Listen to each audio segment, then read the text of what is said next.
Thank you for tuning into our call, whether you're watching this on YouTube, catching the replay, or you're live with us. Just wanted to take a second today and share a story. I had no intention of building this business about a year and a half ago. A year ago, maybe, I ended up going on a hike, what would be about a month, as more or less around this time frame, with Dan Putnam, and my interest or my motivation was to get to know him and to know what made him tick. Why does he work so hard when he has so much money and time and he's done all these things? What drives him? And we got to talking and I said, how come you've never built a green juice? How come you've never made a product that was green?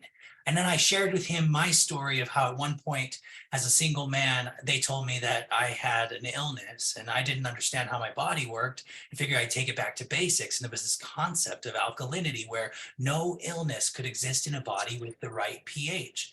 I started researching what you could do to get your pH to go up. And it seemed like the more green something was, and the more alive it was or fresh, the higher it would boost your pH. And I thought, well, if it's that simple, I'm going to get a juicer. And I started researching what is the juicer that juices the most liquid out of leaves. So I got spinach and kale and power greens and all this vegetables. And I cut food out for a good solid week, week and a half. And I just juiced vegetables and I drank greens. And that was the beginning of what would become what it has transpired to today. So when I got that phone call from Dan Putnam, after having talked to him in the forest, and he said, hey, we're putting a company together with a greens product, one story, one message. We want you to be a part of it. Come take a look at it before it gets started. This all spurs from that conversation in the woods that day. And they asked me if I wanted to be one of the people direct to the company. And I was taken aback by that. I was like, I don't think I'm the person for that.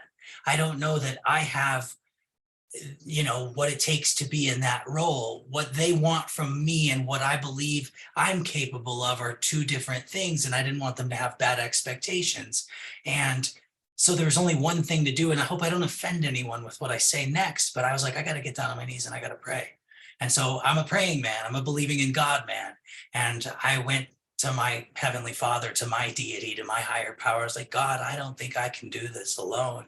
What they're asking of me and what's being asked of me is so much greater than what I believe to be capable of. And I'm nothing without you. If there's something that you could do to give me some kind of a sign, if this is the right path, if there's something that way, and then I'm going to need your help with every aspect of this. And so had synchronicity upon synchronicity following that, all sorts of weird serendipitous like connections, weird number things, all these interesting sequences.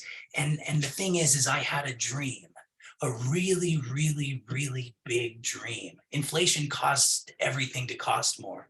To buy a piece of property here, you need $2 million now. To build something on that, you probably need the same amount. It's changed from what it used to be. And so now I require a greater goal to accomplish that. And so when I saw this, I fell in love with the product. I fell in love with the plan. I already love Dan. Dan is a good person with a big heart and cares about helping people. When I saw the whole thing start to come together, I fell in love with my dream. I was like, I can have my dream through this, and I know that.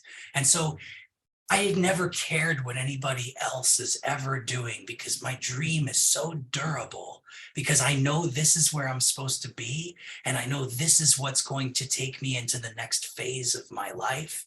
And so to me, it's like once you're sure that you have the dream, that the dream is durable, and in my case, I don't believe I could do something like this unless I had I don't know how to say this.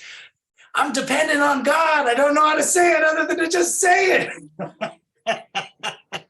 So you got to have that part. And so for me, it was like, okay, that part, check. Because here's something that I've learned to be true. In the short time I've been on this earth, I've learned two truths. Number one being that I am nothing without God.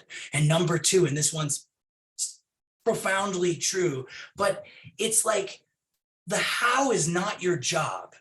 So many people will get into these things and in 3-4 months, they're off to something else. They're off to something else. They're off to something else. The how's not your job. Plant your flag, fall in love with your dream. And once you've done that, and in my case, asked a greater power than myself for the help, then I get to stay the course. That's faith, staying the course. And I won't look at something else. It's like being married. I'm not going to cheat on my wife. I'm not going to look at somebody else. I got married to get married, and I'm going to stay married. It's the same thing. I've fallen in love with my dream. The how is going to happen through against all odds and through doing the simple action. So once you get to that point, there's 4 things that you need to make it go. And so I'm going to pass it to Peyton, because all week I've been waiting for this, because we need this. So Peyton, take it away with the 4 things. Yeah, right on, man. Let's make sure here. Okay, I'm not muted or anything like that. I actually mixed up a green drink right before we got on tonight, because I realized I hadn't had my active today yet. But I'm super excited that Kevin and I were talking about what do we need to go over tonight. And exactly like what he was describing, really, if you like, so for example, if you're watching the replay right now and you haven't, been a part of every call that we've done over the last, 28 weeks now, but really over the last 10 weeks, so I guess that would be week 18 all the way to week 28. What we've really put together is we've put together the philosophical blueprint of really the mindset of what it takes to achieve your dream in this business, right? And or using this vehicle, this particular company, this business to be the thing that can get you the physical manifestation of your dream, right? Or at least the resources or the time freedom or whatever it is that you need so that you can live your vision. And I'm reminded, today I was out in nature and I was listening to Earl Nightingale's "The Strangest Secret in the World," and he was talking about how the massive differentiator between people, man or woman, was basically that moment that you get clear about a goal. And he said this, the moment, the famous thing that he always refers to is, he says, success is the progressive realization of a worthy ideal. And so I've thought about that for so long, because success is not a number. Success is not a look. Success is not a destination. Success is not, any number of these things. What success is for you to define, right? It's a worthy ideal, and the progressive realization of it means that what you're looking for success this quarter is going to be different from next quarter, is different from next quarter and next quarter and next quarter and next quarter and next quarter. And so if you really go back through the last 10 weeks and you study, what it is that we've been teaching, it really is kind of like ice cream. It tastes like. Let's make sure that we get that. Kev, see if we can mute that line out real quick.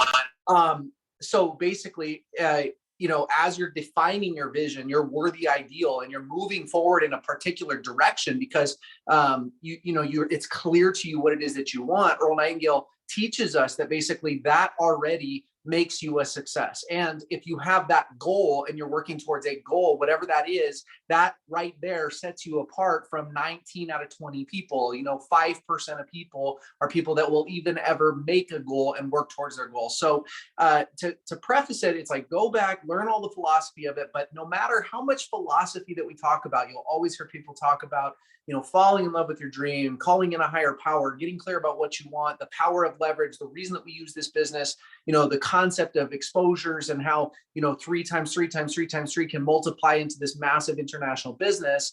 But you still need something that's so important. And just like Kevin described, it really comes down to, what is your job title? And I'm going to segue for just a second because this is so important. But what's really interesting is that if you study some of the greatest organizations in the world, some of the greatest teams that have ever gone and have won, for example, Nick Saban, the famous football coach, they always talk about how if you go and look at, the way that he coaches, he has some of the best players, and this is a football coach for those of you that don't know, but he has some of the best players in the country that come and they recruit them and they play for them, right? And so the point is that you always hear is, he says there's not many players on his team, on Nick Saban's team, that need to be taught how to play the game of football.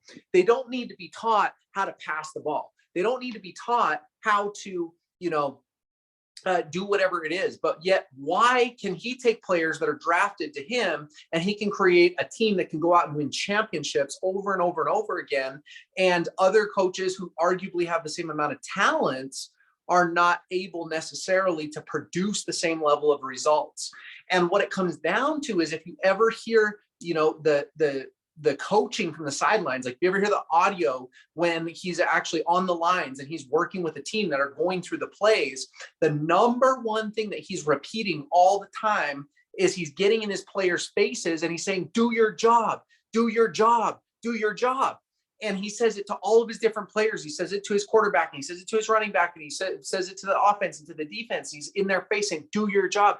And the reason that I bring up this story is because we can have all the philosophy in the world about active and about this vehicle and about leverage and about success and about calling in your dream and on this vision. And if each and every one of us are not clear about what our job is, then we can never play together like a world-class team. And on the flip side, if we can simply become clear about what our job is, and then we can start to focus on that, because the truth is, it's only a vital few, it's a vital four, and we're going to go over those in just a second. Then if we become extremely focused on that, we focus on the fundamentals, we let people really utilize their strengths so that they can do their 4 pillars individually and uniquely, but they can all move in the same direction. That's how we have a championship winning company in 12 months, a championship winning team in 3 months, and so forth and so on. So really simply, it's going to come down to 4 things. So the first thing that each and every one of us are responsible for is prospecting, which basically means inviting. It means drumming up conversations. It means sharing product with new people, right? It's looking for people that are at 12 o'clock. And if you're hearing this for the first time, the idea of finding somebody that's at 12 o'clock is that people, like that old saying is that a broken clock is right twice a day. People arrive at 12 o'clock in their life, maybe once a year, maybe once a couple of times every decade, right? And what that means is that they're in a place in their life where they're looking for something. They're in a place in their life where they want change, and they're in a place in their life where they're willing to do something. And so often in this business, when we're out there and we're growing and we're showing people the product and we're telling them all about the benefits of it, and we're telling them about how much, potential income is available and the opportunity and the national and the international, all this stuff, the thing we forget is that it doesn't matter how amazing this team is. It doesn't matter how amazing this product is. If somebody's not looking, then it's going to be difficult to really have them engage. So understanding that the act of prospecting is simply asking questions, connecting with people, and finding out if they're in a place in their life where they're at 12 o'clock. And so before I go on to the next thing, to number 2, let's just talk a little bit about what somebody who's at 12 o'clock might be, might sound like, right? Because it's like, you're not going to call somebody and say, hey, Jim, are you at 12 o'clock? They're going to be like, no, it's 10:30 in the morning, man. What you talking about? You're like, no. I mean, it's like, so somebody that's at 12 o'clock might sound like somebody who just worked super, super, super hard all year, and then they were underwhelmed when they received their bonus, right? They were like, man, I was expecting something more. We had a big year. We had profits in our company and our business. And like, they didn't even pay the bonus that they paid last year, for example. Or somebody who's at 12 o'clock might be somebody who just had a new kid, and suddenly their household is expanding, but maybe their income or their job or their career isn't. Somebody that's at 12 o'clock might be somebody that just fell in love with a new passion, right? When you see somebody all of a sudden who's, gotten into hunting, right? There might be at 12 o'clock because suddenly there's this new thing in their life that they care about, that they're excited about, that they're going to need some time and they're going to need some money for. Somebody who's at 12 o'clock might be somebody who is getting in shape. You know what I mean? Like you see them on Facebook, or all of a sudden you see them at the gym, or it's your buddy and you see them and they're like kind of trimming up and they're like, yeah, I just decided to get my health under control. Somebody who's at 12 o'clock might be somebody who just had a health scare, right? Or somebody that's close to them that just had a health scare. That's something that all of a sudden someone can go from going along the way that they're going along to suddenly, realizing that they might need something. And then, somebody who also might be at 12 o'clock might be somebody who's, their position or their job or their company might be contracting, right? It might be somebody like, if you live in a place, I know Micron is in the Boise area, right? It's like, for example, it's like, that's a great big stable company. But if they have different departments that might be scaling back, that might make people that that work for a company like that, for example, feel like they're at 12 o'clock, even if their job or their career is not in jeopardy. It's like, anytime there's change in people's lives, that doesn't automatically mean that they're at 12 o'clock, but it means that the possibility of them being at 12 o'clock is higher than maybe other times. So that's crazy. Micron just did a massive layoff. I didn't even know that. I was just kind of making up an example. But so perfect example. So anyway, that's number one is prospecting, engaging with people in conversations to figure out if they're open for better health, open for better wealth, open for more time and flexibility. And another way to be prospecting, and Kevin, you can go back and look at our video from last week or the week before, but asking for referrals. Like sometimes the indirect approach is incredible. It's like, hey, you know what? I know that you're totally good on a home-based business. Hey, I know you're totally consumed with what you're doing with your job. I don't know if you might know the right person, but I'm trying to expand into Texas. I'm just looking for somebody that like displays leadership, for example. Anybody that like coaches high school football or anything like that.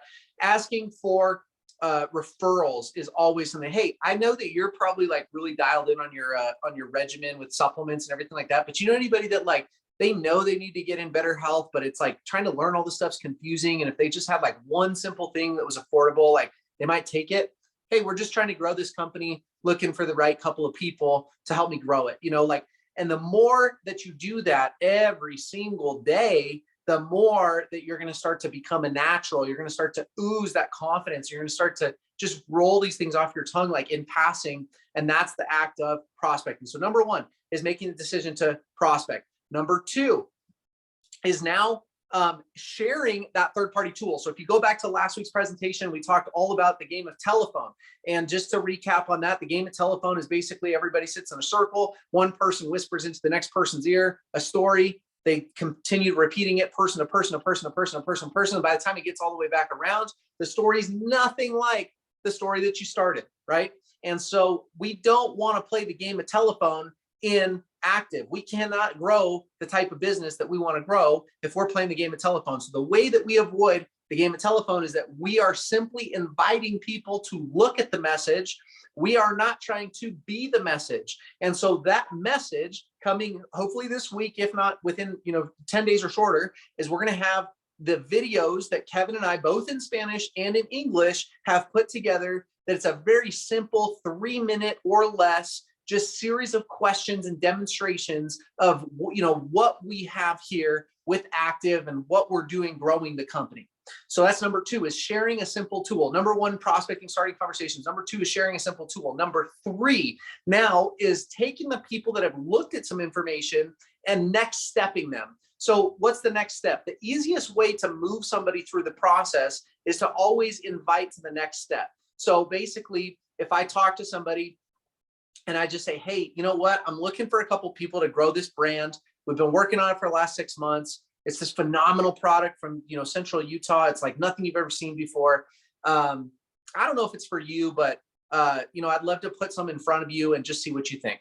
Okay, great. Yeah, I mean, what is it? And say, hey, you know what? The next step is I'm going to send you a website that's got a couple minute video. And then, what's your address real quick? Let me drop a couple of sticks in the mail for you. And then just try it and we'll just go from there. Just watch that. Let me know when you've seen it. That's next stepping somebody. So now you're going to share a video with them and they're going to say, hey man, that makes a lot of sense. Actually I went ahead and got, my 2-bag package, $89. What else do I need to do? And you say, hey, the next step is we're going to get you on a live presentation this week. We got a couple of them going on.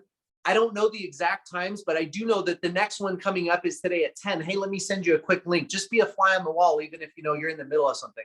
And so now it's the process of helping people get onto something that's happening live. And so in the beginning, it's going to be people like myself and Kevin that as we are building the business, especially coming into this second quarter and coming into this summer season, right now is the season to grow the company. Right now is the season to sow the seeds. Right now is the season to water the seeds that we've planted because the economic winds are ahead of us. The company branding, all the things we've been working on are all converging right now. And the opportunity is right.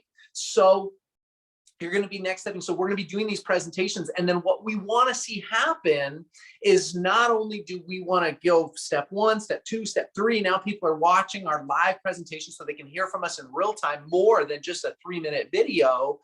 but we also want to teach you how to do the same thing so that we can start to help you move into a position of leadership as quickly as possible. Because if you are in control of the business and running it, now you can grow at the pace that you want to grow at. Because there's going to be times where you want to go faster than people in your support team, right? It's like you might have two people that are driving a sports car, but one person's like, hey, let me get in the fast lane and put the pedal to the metal, man, let's go. And so realizing that you don't have to go with the pace of the people that you're in business with. You can go as fast as you want. And the way that you do that is by stepping into leadership, learning how to, do the back end of this process, which is step 3. And then step 4 is, of course, leadership development. And so if you look at the frequency of this, step 1, that's something you're doing every day. Step 2, that's something you're doing every day. Step 3, that's something you're doing a couple times a week, maybe every single day if you're really moving quick. If you're just like, pedal to the metal, man, let's go, then you're going to be maybe a couple times a day on step 3. And then step 4 is something that's going to be happening probably monthly or bi-monthly, so that you can help the people that are really running in the business, that are really growing, that have goals, that have visions, that are expanding. You can help them learn the next set of skills, and also identify, these individuals and figure out, hey, this is somebody that's incredible at presenting. Hey, this is somebody that's incredible at that. And then it goes, not every single person is going to be a master at every single step, but as we all do every single step, then the people who are the masters of step 1, the masters of step 4, the masters of step 3 will rise. And then together, like Nick Saban will say, hey, this is your role. This is what you need to be doing. Do your job. And then we will just blast this thing off. And quite frankly, we're going to start printing money. So I don't know if you've ever wanted to be the Fed, but lately they've been just doing their fair share of printing all the money that they can because they got treasury bonds and bills to pay. I say, hey, why don't we get in the business of printing money? And while I can't counterfeit it, what we can do is that we can go out and we can follow these 4 steps. We can create duplication. We can use the tools that we have in this product to make a high impact impression on people. And we can get the business to the point where we're having 30,000, 40,000, 50,000 exposures a month, 150,000 exposures a quarter. And we start to convert 5%, 10%, 15%, 20%, and start to earn overrides on tens of thousands of bags of active and print money. So we're in the greens business to drink. We're in the greens business to earn. And we are in the forever green business of helping people dream bigger and have a big imagination and a hopeful future for their life. And that's everything I got. So Kevin, if you want to bounce in here, recap on anything I said, that's where we're going.